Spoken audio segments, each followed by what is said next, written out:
दिमाग भी चाहिए। सत्ता विरासत में मिल सकती है, बुद्धि विरासत में नहीं मिलती है। अब गुंडा और माफिया भाग रहा है, पुलिस उसको दौड़ा रही है, और अगर उसने कहीं कोई दुस्साहस किया तो फिर वहीं पे राम नाम सत्य है, यह भी तय हो जाता है। जनता गड़ाई लेगी, एक गुंडे और माफिया एक एक करके यमलोक की यात्रा के लिए प्रस्थान कर जाएंगे। यह धरती ऋषि मुनियों की धरती है, अयोध्या प्रांत की धरती है, महात्मा श्रवण की, मातृ और पितृभक्ति की धरती है। अनेक सिद्धों, संतों, ऋषियों ने अपनी पवित्र साधना से इस धरती को पवित्र किया, तो भारत माता के तमाम सपूतों ने भी भारत की सीमाओं की रक्षा करते हुए देश की आजादी के आंदोलन में और आजादी के उपरांत भी अपना सर्वस्व बलिदान भारत के लिए किया, भारत की माटी के लिए किया। यह कर्म साधना की धरती है, श्रम साधना की धरती है, और इसीलिए तो यहां का अन्नदाता किसान भी अपनी मेहनत से देश के विकास में अपना योगदान दे रहा है। बहनों और भाइयों, ऐसी पावन धरा को कोटि कोटि नमन करते हुए आप सभी उपस्थित बहनों और भाइयों का अम्बेडकर नगर वासियों को बधाई देते हुए अपनी मैं इस अवसर पर अभिनंदन करता हूं, स्वागत करता हूं। बहनों और भाइयों, ये विकास की परियोजनाएं आज जो आपको प्राप्त हो रही इतनी आसानी के साथ, आज जो सुरक्षा का वातावरण है, आज जो विकास गांव गांव तक पहुंचने के साथ जुड़ रहा है, क्या ये 2017 के पहले भी संभव था क्या? बहनों और भाइयों, 2017 के पहले का उत्तर प्रदेश आप सबसे किसी से भी अछूता नहीं है कि क्या उत्तर प्रदेश के अंदर था, क्या उत्तर प्रदेश के अंदर होता था 2017 के पहले। यही उत्तर प्रदेश है जहां पर हर जिले में समाजवादी पार्टी और कांग्रेस के नेतृत्व में पलने वाले माफियाओं की समानांतर सरकारें चलती थी। यह अम्बेडकर नगर में भी चलती थी। याद करिए, हिंदू जागरण मंच के अध्यक्ष, टाडा जनपद के ही निवासी, हमारे एक प्रमुख कार्यकर्ता की हत्या यहां होती है और कोई सुनवाई नहीं होती, कोई सुनवाई नहीं हो रही थी। तब भी मुझे आंदोलन करने के लिए अम्बेडकर नगर जनपद में आना पड़ा था। तब भी हम लोगों ने आंदोलन किया था उस माफिया के खिलाफ और समाजवादी पार्टी की सरकार की अराजकता के खिलाफ।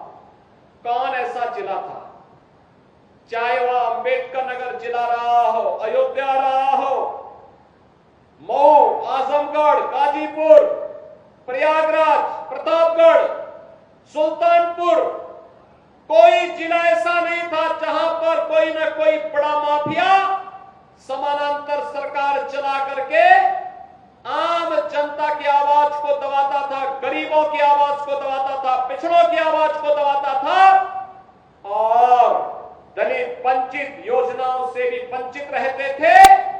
और सरकारें अपनी मौज मस्ती करती थी, उनको इससे कोई मतलब नहीं था। उनकी सरकार रहनी चाहिए, बाकी जाए भाड़ में, यही करते थे वे लोग।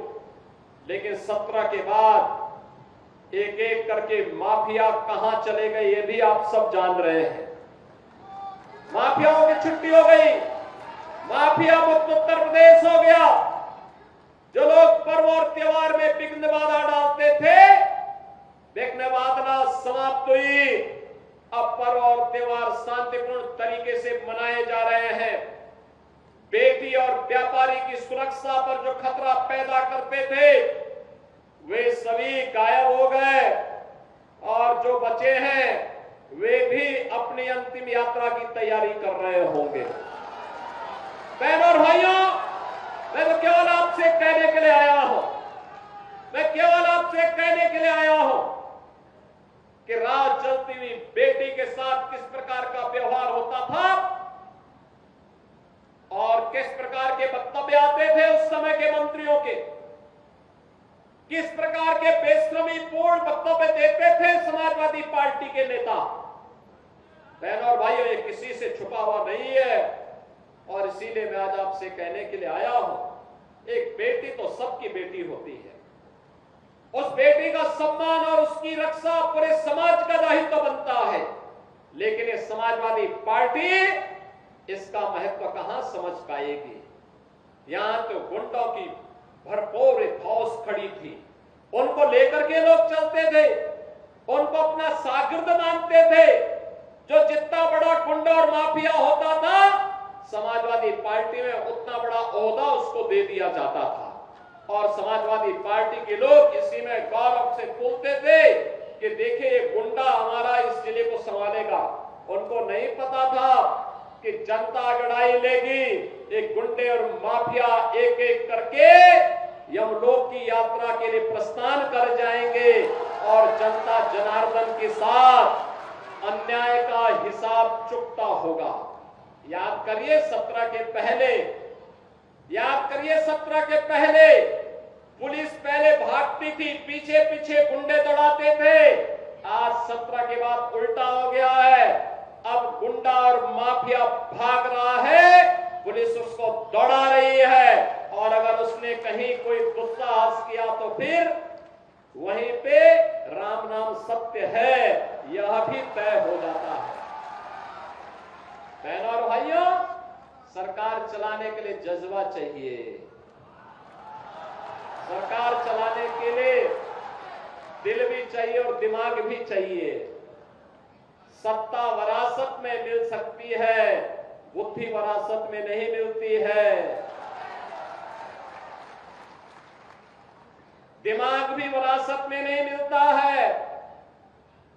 ये जो लोग सत्ता को अपनी पपौती मानते थे, वे लोग आज समझने लग गए हैं अब उत्तर प्रदेश में कभी उनको वापस नहीं आना है, इसलिए षड्यंत्र करने का प्रयास कर रहे हैं।